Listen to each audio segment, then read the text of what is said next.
জীবনে আরেকটা জিনিস বলেন, আমাদের এই জীবনে অনেক কাজ করি আমরা।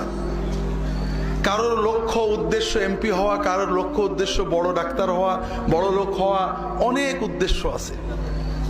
আমরা অনেক কিছু করি, কিন্তু আবার সবকিছু রেখেই চলে যেতে হয়, ঠিক না?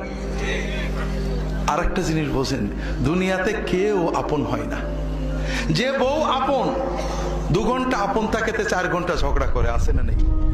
যে ছেলে আপন, সে 2 ঘন্টা কথা শুনে তো 4 ঘন্টা কথা শুনে না, ঠিক না বেঠিক? যে ভাই আপন, সে ভাই 2 ঘন্টা আপন আর 2 ঘন্টা পর।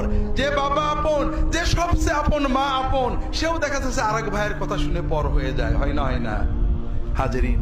দুনিয়াতে কেউ 16 আনা আপন হয় না। আমাদের এই জীবনটা পরকে আপন করার, মানুষকে খুশি করার জন্য একটা সংগ্রাম। ছোটবেলায় বাবা মাকে খুশি করার চেষ্টা করেছি, পারিনি।